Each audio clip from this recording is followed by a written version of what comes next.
Bonjour Amandine. Bonjour.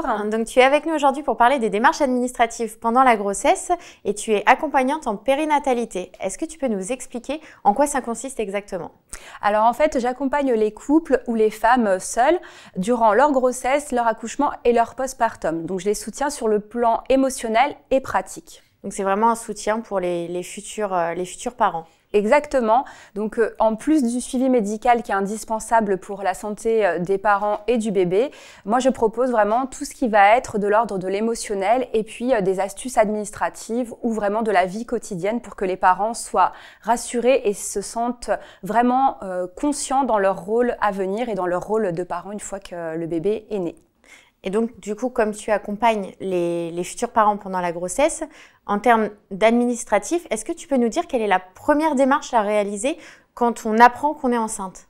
Alors, une fois qu'on apprend qu'on est enceinte, que ce soit avec plus ou moins de rapidité, peut-être parfois des surprises, la première chose à faire est de consulter donc un médecin, donc soit un médecin généraliste, soit une sage-femme, soit un gynécologue qui va être à même en fait de pouvoir établir un certificat de grossesse. Donc ça c'est la première des démarches. Ce certificat de grossesse doit être envoyé dans les 3 mois à compter du début de la grossesse auprès de la CPAM. D'accord, donc la sécurité sociale, tout à fait. On l'informe du coup assez rapidement de la grossesse. C'est ça, parce que la sécurité sociale va pouvoir envoyer à la future maman et aux futurs parents une liste de documents et de petites plaquettes informatives qui vont leur indiquer comment va se passer la grossesse au niveau médical et au niveau des suivis proposés. D'accord, oui, donc c'est vraiment important de le faire tout à fait, oui. Assez rapidement.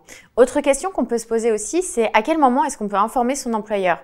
Alors, au niveau de l'information à l'employeur, en France, il n'y a aucune obligation légale. D'accord. C'est une information qui est très très souvent demandée par les futures mamans, soit parce que parfois elles sont en CDD, soit parce qu'elles viennent d'arriver dans un nouveau travail. Et c'est vrai que ça peut être un petit peu stressant. Un peu stressant, oui. Exactement.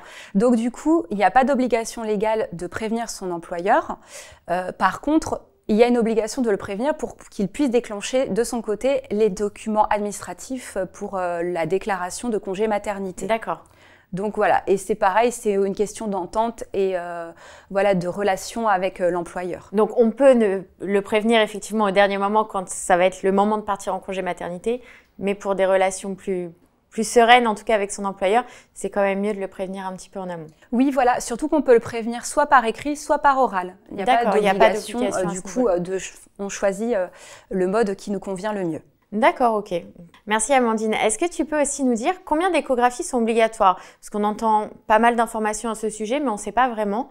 Donc est-ce que toi, tu peux nous éclairer? Alors, tout dépend en fait par quel service vous passez pour suivre votre grossesse. En termes d'échographie, il y en a 3 qui sont proposées, mais qui ne sont pas obligatoires pour tout le suivi de la grossesse. D'accord, donc une par trimestre. Une par trimestre. Donc la première, c'est pour dater la grossesse et puis donc dater la date présumée d'accouchement. D'accord. Et il y a aussi la deuxième échographie qui est très importante parce qu'elle va pouvoir faire ce qu'on appelle le bilan morphologique du bébé. Donc voir si tous ses organes sont en place, si tout est OK, la croissance est bonne. Et puis il y a l'échographie du dernier trimestre. Donc cette échographie-là va permettre de voir toujours si bébé grandit bien, comment il est positionné pour la naissance. C'est des échographies qui sont proposées, qui ne sont pas imposées, mais qui sont du coup fortement recommandées pour pouvoir être sûr au moins pour la santé du bébé et de la maman, effectivement. Exactement. Et si on passe par un gynécologue privé, les échographies peuvent être mensuelles lors de chaque rendez-vous. D'accord, oui, donc voilà. C'est vraiment... Il y en a au moins 3 qui sont fortement recommandées pour la santé de la maman et du bébé. Exactement. Autre question également, l'inscription à la maternité. On en entend parler, est-ce qu'elle est obligatoire ? Alors, l'inscription à la maternité, comme tout, il n'y a rien d'obligatoire. L'important, c'est quand même d'être au clair avec ses papiers et d'être le moins stressé possible pour pouvoir accoucher sereinement. Donc, si on peut se délester de tout l'administratif pendant la grossesse, c'est bien. Voilà, donc si vous avez par contre envie de faire appel à une clinique privée, il faut quand même s'inscrire souvent assez rapidement pour pouvoir être sûr d'avoir de la disponibilité. Et puis également, le mieux, c'est de vous inscrire inscrire pour pouvoir vous être tranquille. Vous avez votre dossier qui vous suit à la maternité. Donc, quand vous allez accoucher à l'endroit de votre choix, vous avez de toute manière tout votre dossier administratif qui est déjà souvent dématérialisé là-bas et qui permet d'avoir un meilleur suivi. Donc, ça permet surtout d'aborder sereinement l'accouchement quand on anticipe cette partie-là. Tout à fait. Après, c'est quelque chose qui est vraiment ancré, j'ai envie de dire, chez les futurs parents. Ils peuvent se poser la question de l'endroit où ils vont vouloir mettre au monde leur bébé. Parce qu'on n'est pas obligé au final de choisir la maternité la plus proche de chez soi. Non, on peut choisir justement une maternité qui correspond à nos besoins, à nos envies. Si par exemple on souhaite un accouchement physiologique et qu'on a repéré une maternité où il y a une salle nature, où il y a des personnes qui sont peut-être formées en acupuncture, en hypnose ou des choses plus douces, eh bien, on peut très bien faire le choix d'aller dans une maternité qui est un petit peu plus éloignée géographiquement. Mais qui correspondrait mieux à ce qu'on souhaite, effectivement. Et de même, s'il y a un accouchement inopiné, eh ben, c'est plus pratique aussi de laisser la maman pouvoir accoucher là où elle se trouve, suivant l'urgence médicale aussi. Oui, donc au final, même si on n'accouche pas forcément dans la maternité dans laquelle on est inscrite, ça ne nous empêchera pas d'aller accoucher dans une autre maternité en cas d'accouchement soudain et si on n'est pas très très proche de là où on est inscrit. Oui, bien sûr. D'accord, ok, très bien. Autre question, Amandine, est-ce que tu peux nous dire s'il y a des démarches qu'on peut anticiper avant la naissance pour pouvoir être tranquille après et pouvoir profiter avec son bébé? Alors, il y a plein de démarches en fait qu'on peut anticiper avant la naissance. Un bébé, ça bouleverse une vie de famille, ça bouleverse une vie de couple. Donc, c'est très très important de pouvoir s'avancer, on va dire, un maximum tant qu'on a à peu près l'esprit serein et qu'on n'est pas encore tourné totalement sur le bébé. Donc, on peut anticiper, déjà, je pense notamment quand il y a un coparent pour la déclaration. Déclaration de reconnaissance. Voilà, de reconnaissance, exactement. Donc ça, c'est quelque chose qui peut être anticipé, qui peut donc être fait avant la naissance. Il y a également l'aspect pour le mode de garde, le choix du mode de garde.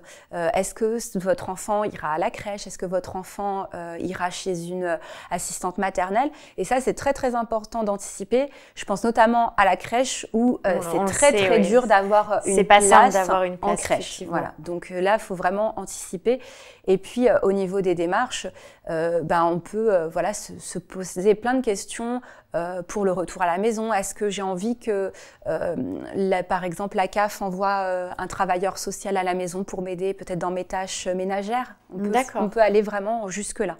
Donc tout ça, c'est quand même mieux de l'anticiper pour après profiter des moments qui sont précieux à l'arrivée de bébé. C'est ça. En fait, dans mon travail, ça consiste également à ça, c'est-à-dire vraiment accompagner les parents pour qu'on puisse faire un maximum de choses pour être totalement serein quand le bébé est là et puis se concentrer sur cette nouvelle vie qui est arrivée pour l'accueillir, pour comprendre se préparer aussi. C'est ça.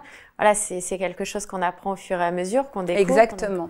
Et la découverte, du coup, nécessite du temps, de l'adaptation. Et si on n'arrive pas à se concentrer sur son bébé, parfois on peut passer à côté de toutes petites subtilités qui font que la relation va mettre un peu plus de temps à démarrer. D'accord, très bien.